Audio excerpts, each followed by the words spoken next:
Мне кажется, сейчас вот, наверное, пришло время такое, скажем, не авторитарного руководства. Сколько человек в коллективе Якутского хлебокомбината?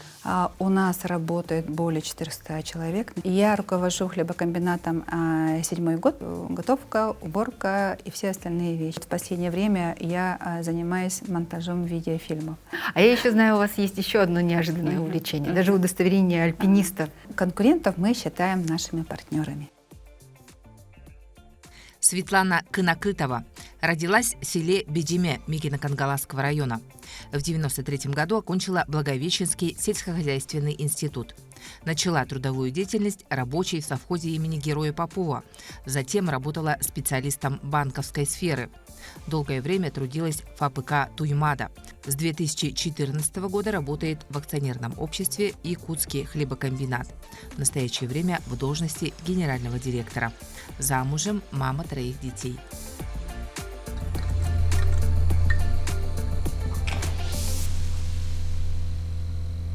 Светлана Тарасовна, здравствуйте. Я очень рада, что вы к нам пришли.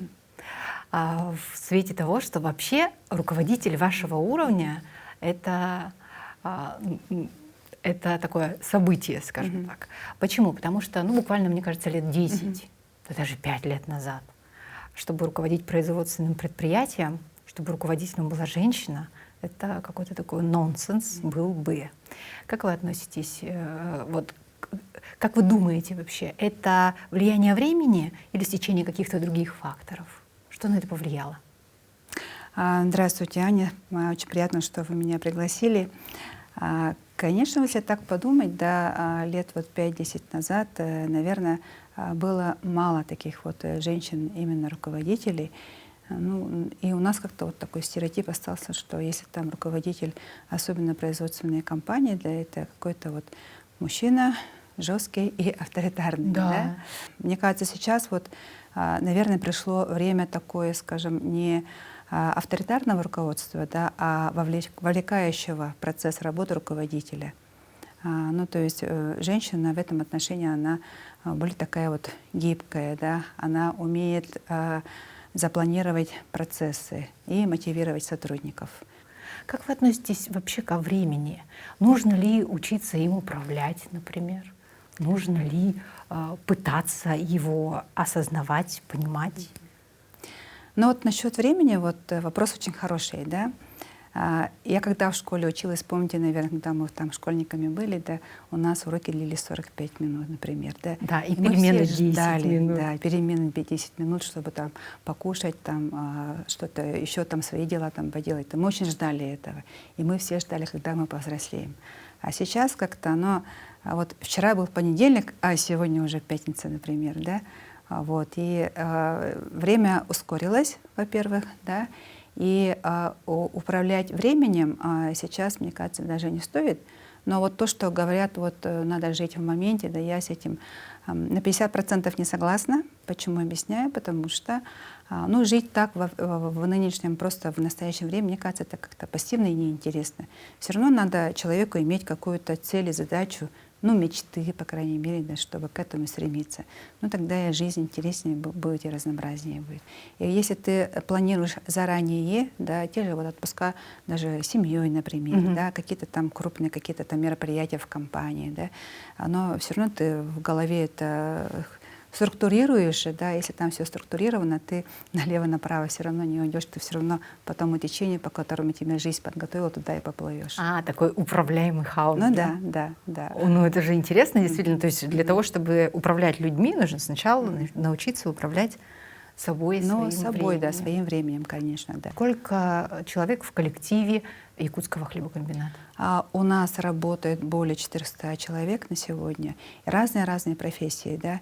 И мне буквально маркетологи вчера сказали, что все думают, почему-то на хлебокомбинате работают хлебопекарные пекари, да, и кондитера, да. Но это же не так, да. То есть, конечно, у нас производственники работают, да, они есть, без них никуда.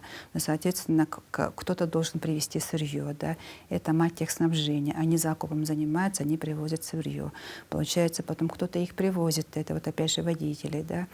Кто-то придумывает рецептуру, да, кто-то там продвигает, это маркетологи, технологи, да. Дальше уже производство пошло, да.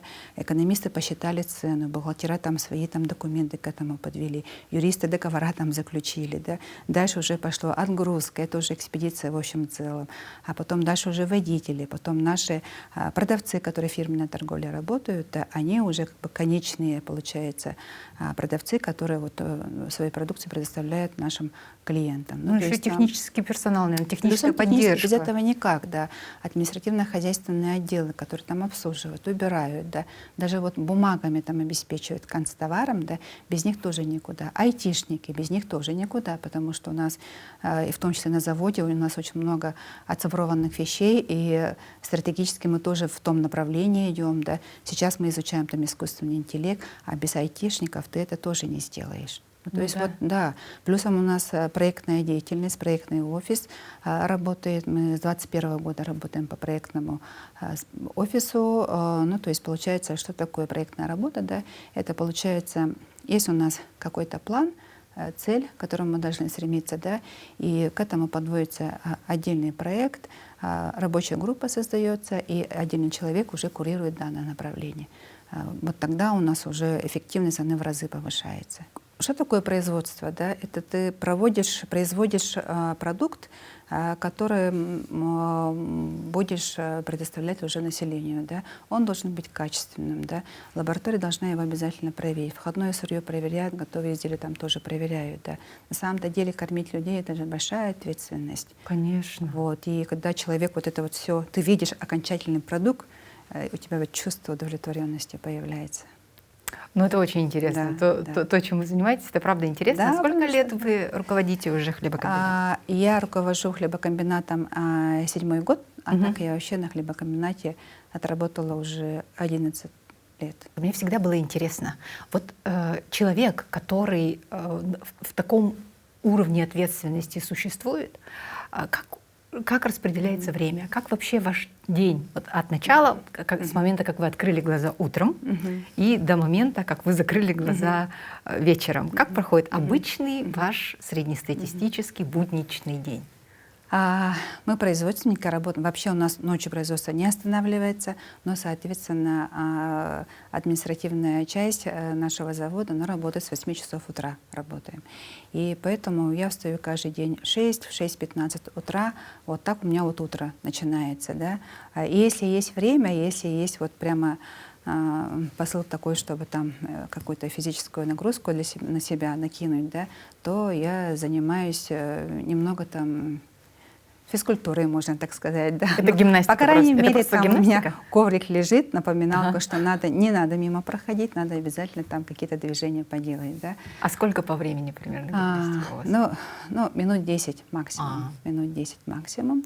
Потом завтрак, обязательно завтрак не пропускаем, да, потому что в течение дня надо себя все равно подбадривать с элементами, микроэлементами, которые бы дали бы тебе энергию. Без завтрака, я считаю, вообще невозможно человеку целый день находиться на работе. Да? А кофеин имеет место быть? Имеет место быть, да, имеет место быть, да, и утром, да, чашка кофе — это обязательно.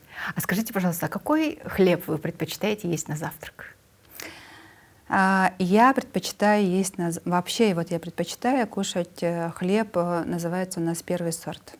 Хлеб белый из первого сорта. Объясняю почему, опять же, да. Хлеб из первого сорта, он у нас изготавливается из жидких дрожжей.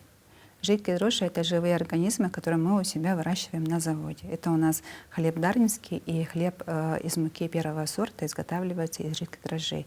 Это классическая рецептура уже с давних советских времен, который нам удалось на сегодня сохранить. Первый сорт — это вот белый хлеб? Да, это белый хлеб. Да, это белый хлеб. Вот это на самом-то деле самый здоровый хлеб. Да, вот. А я думала, модные всякие. Типа модные всякие тоже, да, обязательно. Вот мультистит, овсяный хлеб, молодецкий, там, купеческий, это уже ржаные хлеба. Да. Хорошо, после завтрака собираемся и едем на работу. После завтрака, да, иду на работу. Да, утро начинается, конечно, с документов, да, ну, то есть там входящих документов тоже достаточно много бывает, но без бумаг тоже на производстве никак нельзя, да. Ну, потом примерно с 9 часов начинается у нас совещание. Изначально уже за неделю вперед у нас все там запланировано, да, чтобы каждый знал, когда, какого числа, в какое время, да, у кого там предстоит там обсудить какие-то моменты. Вот. И по острым таким ключевым вопросам мы встречаемся, обсуждаем, да, генерим иногда там идеи, там проводим стратегические сессии, проводим.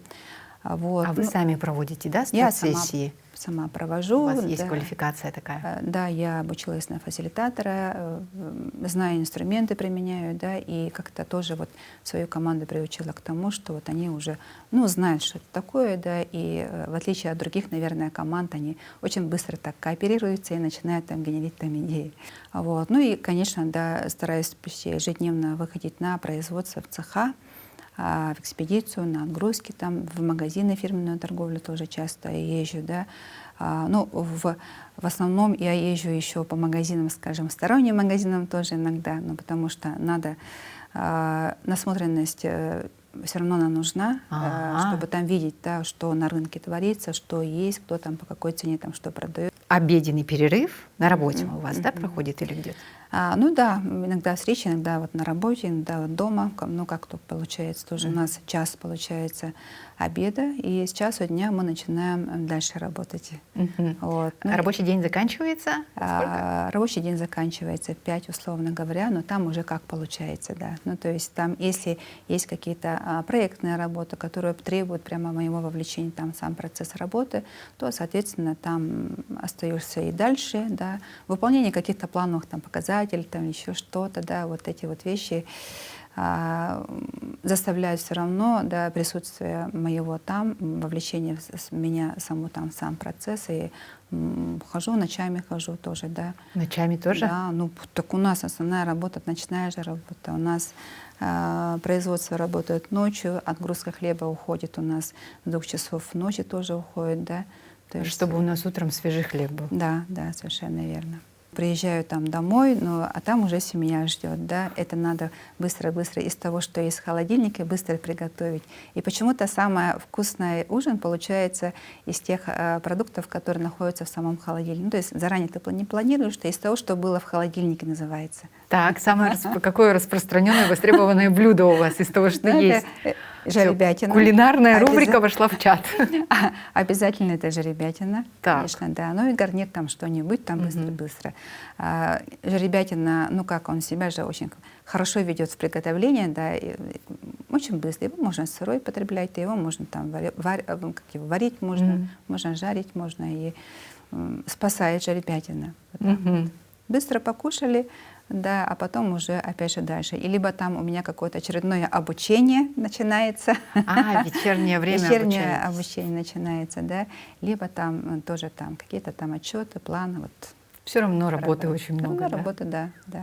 Так что будни — это прямо работа. А выходные дни — это выходные дни или выходные — это тоже рабочие дни, как у вас? Выходные, да, выходные — это святое. Выходные надо обязательно, ну как обычная женщина, да, это вот готовка, уборка и все остальные вещи, да. Помимо этого у меня вот 3 замечательных внуков, да, постоянно к нам тоже ездят, и мы с ними тоже играешь. Они очень много знают, в отличие от моих детей в их возрасте, они совершенно другие, да. И даже мы у них очень много чего нового узнаем сейчас вот в нынешнем состоянии, да. Вот. Ну и как-то от работы, чтобы отвлечься, вот в последнее время я занимаюсь монтажом видеофильмов. Ну, громко сказанные видеофильмы, да, это вот мобильная видеография называется. Тоже то, что вы снимаете на мобильный телефон? Да, снимаю на мобильный телефон, и как-то года 3-4 назад это я начала просто на любительском уровне, и как-то, мне сказали, хорошо получается. И как-то меня это вот завело, и это сейчас вот я прохожу как раз обучение, там снимаю видео, крупный план, там средний план, дальние там планы. А для чего это вы применяете? Для того, чтобы семейные архивы пополнялись или для чего? А мне это очень интересно. Я всегда снимаю свои вот семейные, да, какие-то мероприятия, праздники. детские, возможно, да, какие-то юбилеи вот эти, и монтирую его в фильм. А потом это очень интересно смотреть. Самое вот я сейчас вот поняла всех видеографов, в чем проблема, да. Самое больное место — это музыку нормальную подобрать, вот. Начать надо вот с там этого. же еще, она да. же не в открытом доступе, там же авторские Нет, права. да, и там вот искать там свои технологии тоже, фишки тоже есть, оказывается. В принципе, можно найти, да, но вот подобрать это правда. Это очень неожиданное увлечение, Да? Светлана Тарасовна, да. А я еще знаю, у вас есть еще одно неожиданное увлечение. Даже удостоверение альпиниста есть. У вас да, и это у как-то, супруга, да? Да, это как-то тоже случайно получилось. Мы тоже, ну вот я же говорю, мы любим активный отдых, да. Ну, мы как-то все, зимой у меня отпуск был, летом как-то не получалось. В основном вот летом у меня вот сотрудники мои, они уходят в отпуска, я даю, чтобы они, время, чтобы они отдохнули, восстановились тоже, да. И как-то вот я всегда, когда снег, и мы всегда вот ехали на горы, и там где-то вот скатывались с этой горы, можно так сказать, уже в течение на нескольких лыжах. лет. На лыжах, на горных лыжах.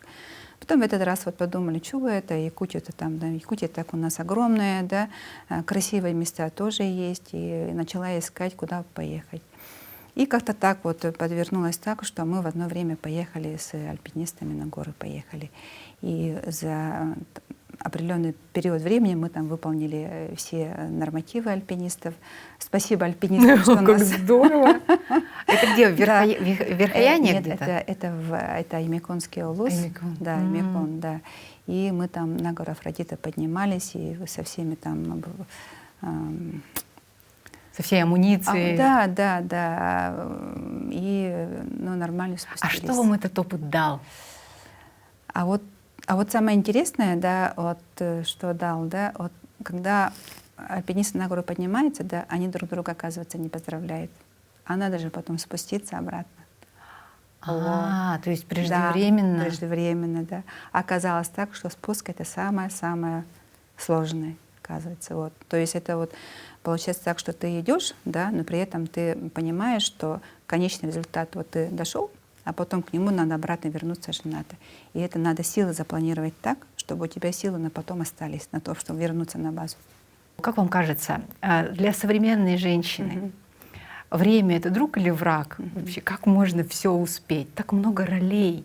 Приоритет все равно у тебя семья будет. И вот если вот так вот выбирать, мне кажется, я бы не выбрала бы и как бы одну из них, да, потому что она все равно как балансирует. Да? То есть тут надо найти вот такой прямо баланс, чтобы и там у тебя было все хорошо, и тут у тебя было все хорошо. Ну и самое главное, сейчас в семье, конечно, если поддержка семьи есть, вот в данном случае у меня вот супруг, он меня всегда поддерживает, да, то и на работе это получится. Вот, и как-то это все вот так вот балансирует. У вас есть какая-то формула сохранения себя, здоровья, ресурсов? В самолетах что говорят? Сначала наденьте маску на себя. себя, а потом уже на ребенка, да? Так. Либо там на друга рядом сидящего, да? То есть нужно сначала создать... Вот, то есть я вот, ну, за последние, скажем, вот 10 лет поняла, ну, много там в жизни тоже происходило, да, и поняла, что все-таки, да, женщине надо, ну, думать, конечно, про себя, про здоровье, про свою физическую активность. Тем более сейчас вот время такое, что, ну, как раньше мы думали, женщины на пенсию выходят, а потом уже с ними уже все, да. Но сейчас-то не так же. Сейчас, наоборот, это вторая жизнь открывается, новое, как-то, как говорят, новое дыхание там открывается, да. Ну, говорят, что 50 — это новые 30. Ну да. Но это, я соглашусь, оно таки есть, это самое хорошее время, да. И тут можно учиться, можно, всяких там этих курсов очень много, да, можно профессию поменять, там, можно другой деятельностью заниматься, за здоровьем следить там онлайн, либо там офлайн, там какие-то там нагрузки на себя, да. Тем более сейчас искусственный интеллект пришел. Это вообще очень интересно. Я сейчас как раз занимаюсь изучением, ну, это громко сказано, изучением, да, внедрением искусственного интеллекта в свою жизнь. Например? Это вот процессы очень и очень облегчает процессы. Например, где у вас искусственный интеллект Ну, задействован? например, да, ну, если так житейски там взять, то, ну, вот мне надо там похудеть, не знаю, там, сбросить там пару килограммов, что для этого надо, там, Самое главное там написать входную информацию правильно, да, чтобы тебе искусственный интеллект обратно уже выдал информацию. Ну, то есть у меня в холодильнике то-то, то-то, то-то, то-то есть, а та же ребятина, например, 2-3 раза, да, мне надо его обязательно кушать, рыба, карась, там еще что-то такое, да, и он тебе там вываливает там меню, например. А, меню пишет вам искусственный Да, меню интеллект? пишет, например, да. Вот. И таким же образом можно его в рабочих процессах. Мы сейчас вот активно вот этим вот начали заниматься. Интегрируете искусственный Интегрировать, интеллект? Да. Как здорово. То есть это уже не просто хлебушек, Мгм. да? Ну, я так думаю, сейчас Это уже с применением новых технологий. веяние времени, да, и сейчас мы все, скорее всего, весь деловой бизнес да, интересуется искусственным интеллектом. Есть ли разница в стилях управления мужском и женском, или бессмысленно так делить? На мой взгляд, как люди же разные, мужчины бывают разные, да, и женщины бывают тоже разные, и прям четко не скажешь, вот женщина, она должна быть такая, мужчина, он должен быть такой, да. И вот просто мое вот мнение чисто вот по себе там сужу, да, наверное, вот как-то вот два фактора, можно сказать. Первое, вот это вот гибкость, вторая, это многозадачность. Да? Гибкость объясняю. Гибкость это не в том смысле, что женщина мягкая, там, да, и можно там управлять. Это не так. Да? Гибкость в том смысле, что женщина, например, сегодня на планерке сказала, все, идем так, работаем вот таким-то образом, задание понадавала, да? На второй день ты пришла на работу, там уже у тебя уже от первого решения, ну, какое-то там что-то, черновик какой-то родился, да, и ты уже как проектный офис сидишь и раскладываешь уже, да, по кубикам, что может быть и так, может быть и не так, да. На завтра ты на работу пришла, да, а там уже другая ситуация. Соответственно, ты должна как-то вот гибко, да, идти, да. Ну и, конечно же, слушать команду, потому что ты же не одна там работаешь, команда же большая, да, и идей у них очень много, да, и предложений тоже очень много, и только, я считаю, и вообще я верю в работу команды, да, если ты работаешь командой, то, соответственно, и эффективности больше. Ну и второй фактор — это многозадачность. Ну, вот, как сказала ранее, женщина все равно там про семью думаешь, там ребенка в стоматологию, куда-то еще-то там, да, и как-то вот этот момент тоже, мне кажется, помогает женщинам. А вот мы говорили уже про конкуренцию. Ваше отношение к конкуренции какое? Как вы бы ее описали? Ну, конкурентов мы считаем нашими партнерами. И я всегда тоже своим сотрудникам говорю, что наши партнеры, да. Почему? Да? Ну, потому что мы с ними формируем, делаем один рынок, мы кормим людей, и мы должны качественно кормить наше население, да, города Якутска и вообще республики в общем целом. И у каждого есть своя ниша есть. У каждого партнера, конкурента у нас есть своя ниша, и каждый занимается своим делом. На каждого есть свой покупатель. Да? Просто надо быть первее на один шаг, чем твой конкурент или партнер. И тогда это дает что? Азарт? Это дает азарт, да. Ты видишь это уже собственными глазами. Ну, производство же, да. И вот сразу уже на завтра уже видно, да, как ты сделала этот шаг. Этот шаг тебе дал один шаг вперед или два шага назад дал, да. Вот. И это дает стимул роста для твоей команды. И в таком случае выигрывает же потребитель. Да, совершенно верно. Потому что качество в таком случае будет расти. Совершенно верно, да, да. Блиц, Светлана Тарасовна, это несколько вопросов, на которые даются короткие ответы. Если бы не Якутск, то какой город? Очень люблю этот вопрос задавать. Только Якутск. Он родной и теплый. Ух ты. Несмотря на то, что город на вечной мерзлоте. Нет. Вы любите якутскую зиму, кстати? Вот если спросите, какой сезон самый любимый, у меня зима. Да? Зима, да? Почему зима? Потому что зимой можно тепло одеться, шапки, шуба, унты, варежки, и все, и тебе комфортно. Скажите, пожалуйста, что вы долго откладывали из-за нехватки времени, но хотели бы очень сделать? Есть что-то такое? Да, ну есть. Время появится, я пойду на танцы. На какие? У меня сестра занимается, не помню уже там какими танцами, но рассказывает так прямо увлеченно, что хочется пойти танцевать. Если бы у вас была путевка на Ноев ковчег, ну или допуск какой-то, или билет, не знаю, и ограничения, всего 3 вещи, которые вы можете с собой взять, какие бы это были вещи? Это надо подумать, да, Ноев ковчег. Значит, тогда уехали с тем, чтобы там будущее делать, да. Так, наверное, первое будет это зерно все-таки. Зерно посеешь, пшеница вырастет, да, урожай собираешь, там же зерно у тебя остается. В следующий год снова садишь, то есть, соответственно, бесконечно может идти.